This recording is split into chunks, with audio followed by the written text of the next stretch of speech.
Well, hey everybody, it's me, Kurt, and welcome to episode 8 of Kurt's Blurts. Can you believe it? 8 episodes already. Hey, I'm going to try to keep this as short as possible, although we all know it's going to run 20 minutes. But I just got off of 8 days of recording from like 9 to 5 this past week, along with a couple of friends from Voctave. It was for a different project, and my throat is so exhausted. I should be on vocal rest right now, but I want to get this out and get this done, and then I'm not talking for about 3 days. But anyway, I have seen a lot of things outside of the recording session. I've seen some TV and some movies that I have to tell you about. So let's get things started. Okay, here we go. Okay, the first thing I have to tell you about is, as you guys know, I love Christmas, so I'm always watching Christmas shows and specials and stuff. Anytime I find anything on Amazon Prime or whatever, I probably watch White Christmas at least once a week, just because I love it. So I found this thing, I think it was on Amazon Prime, called The Magic Christmas Tree. And you guys, it was hands down probably one of the worst things I've ever seen. It was made in the early 60s, and it felt like it was done by the same people who bring you those hygiene films that they used to show that were made in like the 50s and 60s. I mean, it was dreadful. It was like, they're like, who can we get to work for free? And the people couldn't act, and it was awful, and the script and the story were awful. This boy and his friends go to this haunted house, and the friends get scared and run off, and the haunted house is like in the middle of some little suburb. It doesn't look scary until they get to the porch, and they found the one angle of the porch that could make it look scary, and there's an old woman that lives there, and her cat's in a tree. The boy is trying to get the cat out of the tree, and he falls and hits his head, and when he wakes up, she's a witch, and she gives him a magic seed and says, plant this on Thanksgiving night with the wishbone from the turkey, and the next day, a Christmas tree will appear that grants wishes. You can't make this stuff up, people. I don't know what kind of psychotropic drugs you have to be on to invent stories like that. Obviously, my weird head could probably think of a story like that. But the acting was horrible. They had overdubbed all the dialogue, which was recorded in English, with English dialogue, and it didn't match half the time, even though it was still all English and they were saying the exact same words. And the story was terrible. The acting was terrible. The plot, the movie itself was terrible. And the voice of the Magic Christmas Tree itself is so stupid and awful. It's dreadful. So if you have Amazon Prime, do yourself a favor and waste an hour and 20 minutes of your life that you'll never get back and watch the Magic Christmas Tree. I am going to give it some sort of rating on my blurt scale. Because it exists and because it was bad enough to make me talk about it, I'm giving it my lowest score, which is 1/2 blurt. The Magic Christmas Tree, 1/2 blurt. Let's move on, shall we? Okay, I've seen 3 movies since I've talked to you guys last, so I'm gonna try to quickly get through these, okay? The first one is called The Farewell. I wish I would have looked things up because I don't know who stars in it. There's a comedian, and I should know her name. I had actually heard the story of this movie on an NPR podcast like a year ago, so it was kind of awesome to find out they'd made it into a movie.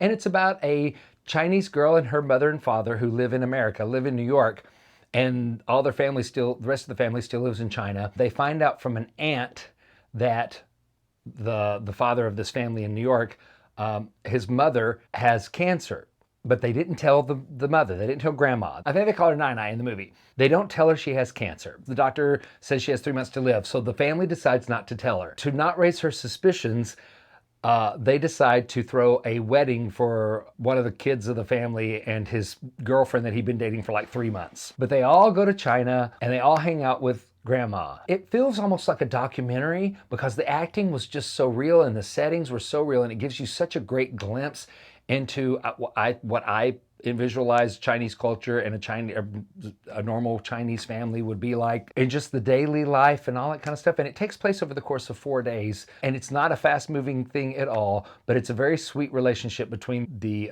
Chinese-American granddaughter and her grandmother. It was a sweet film, wonderfully acted because it never seemed like acting. It seemed like they just found a real family that they were documenting. So I'm going to give it 3 blurts. Let's give The Farewell 3 blurts. Wonder what's next? Okay, so the other movie I saw was Good Boys. Will Forte's in it, but he's just in it minimally.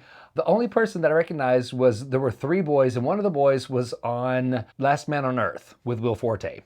And he never talked in the show. He was this kid they found, and he was in a Chewbacca mask or something when they found him. He never talked through the entire show, and now Last Man on Earth got canceled, which I was very mad about because I actually liked that show. I went into this because I think it's like Seth Rogen produced it, and I really thought it was going to be raunchy and kind of off color, and they were going to just be adults in kids' bodies. But it was very deceiving. They were actually really sweet 5th grade going into 6th grade boys. They're going to a party where there's going to be kissing, and they were terrified. And they were kind of the outcast, nerdy boys in school, but one of them was kind of cooler than the other two. And so they get invited to this kissing party. And there's a girl that the main boy likes, and he's going to have to kiss her, and he doesn't know how to kiss. They set up that premise, and I really thought it was just going to be terrible and raunchy, but it was so sweet and so sincere in the telling. And the boys were really 6th grade, 5th grade, nice, good kids who were trying to do right, and they end up breaking a thing, and they have to get a new thing before the dad gets home, and it's just this whole thing that happens of them trying to fix something and cover their tracks and all that kind of stuff.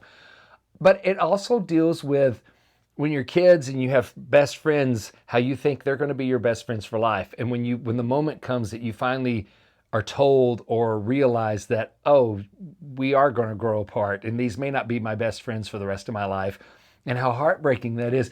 It was that was like a really super sweet moment. The movie itself could have been a lot funnier.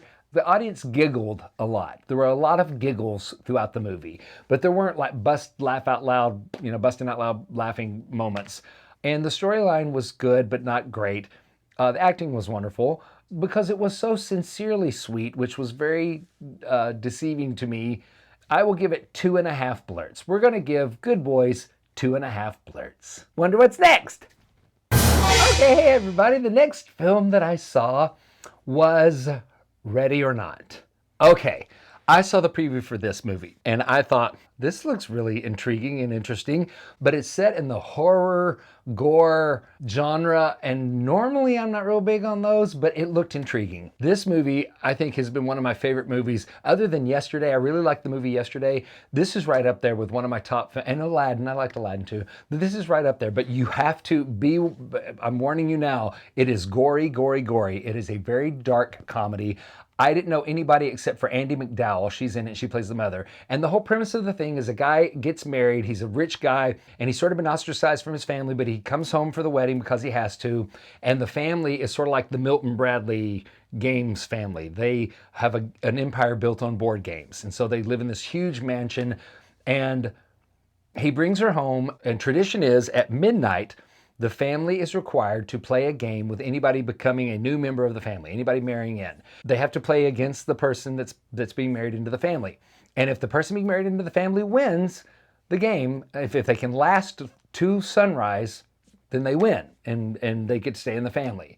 And if not, then the family thinks it will fall apart. Its demise will come because of breaking this curse that was some old relative of theirs, on set. It's a dark comedy, but it is really funny. There are some really, really funny moments in it.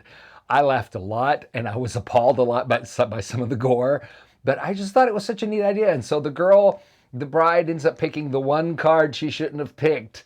It's like the game where the whole family's trying to kill her. It has been one of my favorite movies this year. Just for like originality of concept, the acting was awesome. The special effects were wonderful. And just the story, I was so intrigued and so entertained. I'm giving it 4.5 blurts. So we're giving Ready or Not 4.5 blurts. If you like dark comedies with lots of gore, warning you now, then go see Ready or Not. Okay, thanks. Okay, so like I said, I'm keeping things rather short because my voice is tired. But I did get Tiffany and JC to answer a few questions for me that you guys have asked, wanting to know of people in the group. So let's see what they had to say. Hey, JC. Hi, Kurt. We're going to do some favorites. What's your favorite movie? Oh, my favorite movie of all time, makes me laugh every time I watch it, is Anti-Mame. It's the most quotable movie anybody could ever watch. If you've never seen it, you should definitely watch it. I've never seen it. Rosalind Russell. Who could doubt anything that Rosalind Russell ever did? Give me one quote. Give me your favorite quote from the It's just ghastly. Okay. Hey, Tiffany. Oh, Kurt, hi. Excuse me. Oh, you caught me. I just, okay. Hey, Tiffany, what's your favorite movie? Oh, I love movies, first of all. I'm going to have to say Tombstone. I know, it's as random as it can be. Tombstone and, Val Kilmer, it's pretty. It's Doc Holliday. I'm your Huckleberry. Mm-hmm. Okay. Yeah. Baba, you may proceed. Yeah, I love it. Mm-hmm. Wow. What's your favorite TV show? I guess if it's any time, Yeah. the Waltons. Thursday nights, man, we would make popcorn, and I was a kid, and we would that was something we were dedicated to. Thursday nights. It was great. The Waltons. I could still sing the theme song.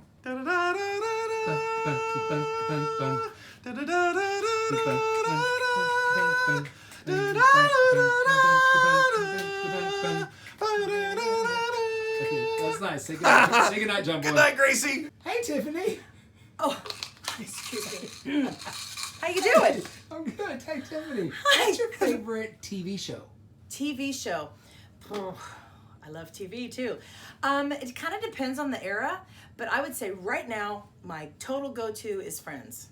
I mean, I'll be there for you. It's my favorite. I can't believe you Huge didn't Friends. say Donnie and Marie variety show. Well, but again, it depends Carol on. Burnett show. I Or know. I Love Lucy. I know. I Love Lucy. I have so many. That's what I'm saying. Depends on the decade, but I mean, I'm a huge Friends fan. Huge. Okay, thanks. Hey, JC. Hey, Kurt, how you doing? I'm good. What's your favorite color? My favorite color's gotta be purple. Okay. Oh, it's my favorite color too. Purple. Oh my gosh! Yay! Hey, Tiffany. Oh, What is that? What is I don't that? know. Vitamin Ew. Vegemin. No, Ew, honey. Okay, nice. Okay. Hey, All right. Tiffany. We're gonna do two. First, what's Okay. your favorite color? Purple. My absolute favorite Mine color. too. Yes. That's so funny. You and JC so far that That's so fun. It's my favorite color. Oh my gosh, it's my favorite color. I look terrible wearing it, but it's my favorite color. It's not a wearable color. What's your favorite number? My favorite number 3. JC, what's your favorite number? 7. Oh, that's great. Hey, JC. Hey, Kurt, how you doing? Hey, I'm doing great, thanks. Hey, what are your aspirations for Voctave? I would just like to have us be playing on the radio or something. I think that would be awesome. And the thing about me and Voctave is I just like to be part of a group making music. And so to be in a group surrounded by so many fabulous musicians singing such great music, that's what makes it great to me. If fame and fortune comes after that, then that's great. But if we were able to make music, that's the main thing for me. Yay. Hey, Tiff. Hey, JC and Tiffany. See, these are mine. Rude. Hey, Tiffany. Hi. What are your aspirations for Voctave?